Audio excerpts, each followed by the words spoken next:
used to be a minaret. The tower is 342 feet high and remains one of the most important symbols of the city, as it has been since medieval times. The Almohads used the Ketubia in Marrakesh as a model for the Giralda.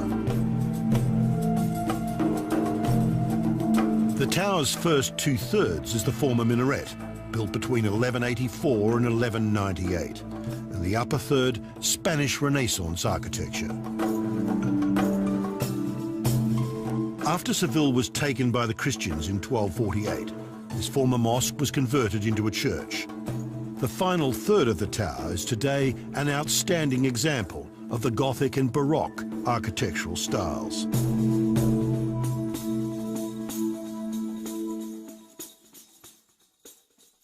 It's quite startling going into the cathedral in Seville. It still has the feeling of having been something else in the past. C'était les mêmes artisans, les mêmes architectes, les mêmes décorateurs. Construit la Giralda de Séville, la Ketubia de Marrakech et la Tour Hassan de Rabat. Voilà, avec le même style almohade, très élégant, mais en même temps austère, parce qu'il exprimait exactement la conception religieuse de leur dynastie. In Rabat, you find Yaqub el-Mansour's great unfinished work. It's known as Hassan's Tower, and it was to be the greatest mosque in Western Islam. El-Mansour died when it was half built, and it remains in that state today.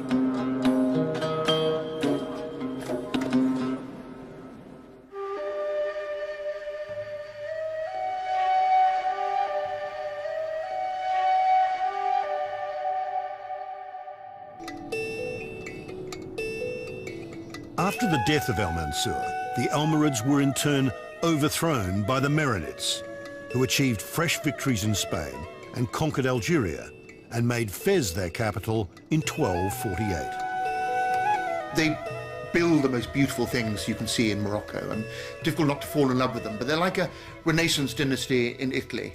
They live well, they build beautifully, but their soul is rotten, even if their heart is strong. They were responsible for the madrasas, Islamic boarding schools that can be visited today. Madrasa Bou Inania in Fez was built between 1351 and 1357 by Marinid Sultan Bou-Inan. It's been impressively restored with elaborate tile work and beautiful cedar lattice screens. Bou-Inan also built this madrasa in Meknes, completed a year later in 1358. It's typical of the exquisite interior design common to Marinid monuments. Students 10 to 14 slept in tiny rooms on the first floor.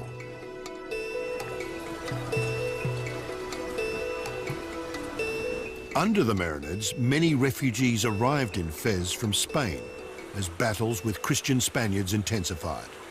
They settled on the other side of the river in a quarter known as El Andalus. Among those arriving were skilled Granada craftsmen, whose legacy can still be seen today. Ceramic workshops produce the intricate handmade tiles that decorate so much here and are now made for export. But we know that there was a rich exchange of both Jews, Muslims, trading and moving from Morocco to Spain, the whole period. And when we look at archaeological digs, I'm afraid you can see the ceramic tradition was much finer in Moorish Spain. And the weight of the evidence is that Andalusia was the creator, and Morocco, and to a certain extent Algeria, was the executor of this artistic genius, and added its own Islamic purity. So it's a subtle combination of, as it were, the patron as North African, the craftsman Andalusian, and the two of them making something totally exceptional. Copperwork is also a proud artisan tradition, as is leatherwork. Tanneries within the Medina process skins for leather goods. The most famous tannery, Charu Wara, is world famous.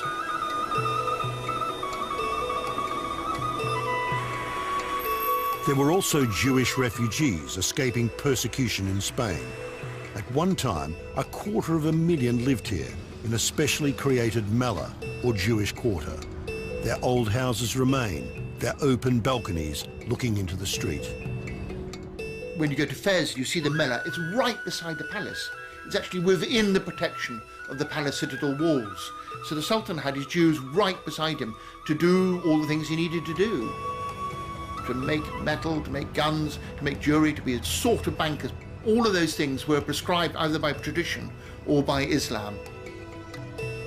At that period, there was a Moroccan tradition against mixing metals and working with metals, and they preferred, whenever there was a possible alternative, not to involve themselves in transmuting gold and silver and working jewelry. And it was always kept as an aspect of the Jews. Less than 100 Jews remain, a bygone era symbolised now by the Jewish cemetery, where a sea of blindingly white tombs stretched down the hill from the Mela. The Marinid sultans who welcomed the Jews were buried in far grander surroundings on a hilltop overlooking Fez. But the Marinid dynasty grew unpopular, protected by Syrian mercenaries, and their tombs were ransacked and made ruinous long ago. The Marinids lost power because they started losing wars in Spain, and then many ports in Morocco too, raising taxes to try to introduce new bronze cannons to keep up with European technology. They became hugely unpopular.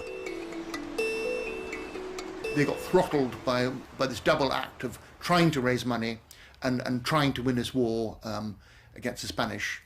And emblematically, a bit like the French Revolution, people don't talk about it so much in Morocco. In 1465, the last Marinid, Abdul Haq, is toppled in a popularising in Fez and dragged through the streets by his heels like a goat, and had his throat cut and his body thrown out by the city gates. And that's the sort of emblematic end of this dynasty that didn't cut the mustard. Meanwhile, in southern Spain, or Al-Andalus, today's Andalusia, the Moors continued building, an architectural legacy still here today. In the winding alleys of the old Jewish quarters, particularly in Cordoba, Seville, and here in Granada, where one of Moorish Spain's most spectacular buildings, the Alhambra Palace, still stands.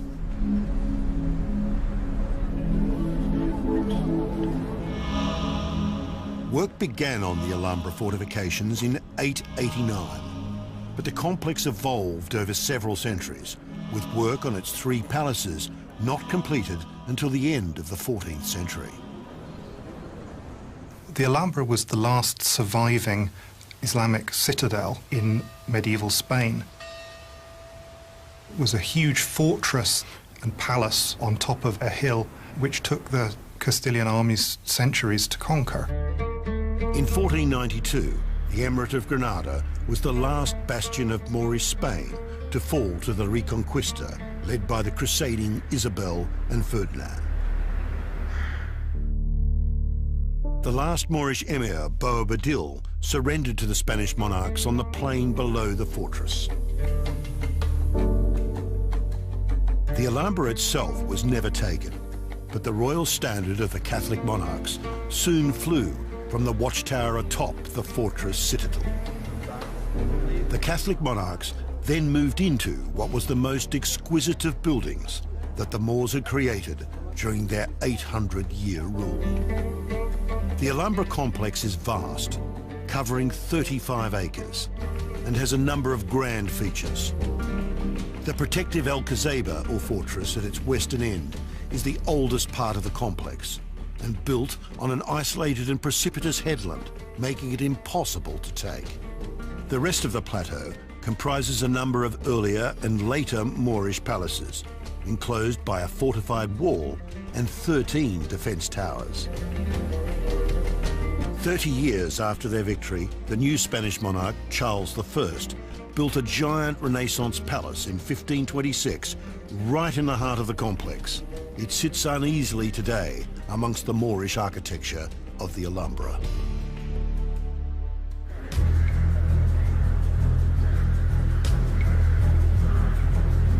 The main entrance to the Alhambra was the Gate of Judgment. Built in 1348, with its massive horseshoe-shaped arch, the hand of Fatima, with fingers outstretched against the evil eye, is carved above the entrance. The royal palace complex consists of 3 main palaces. The oldest is the most modest and was used for business and administrative purposes. The Hall of the Ambassadors is the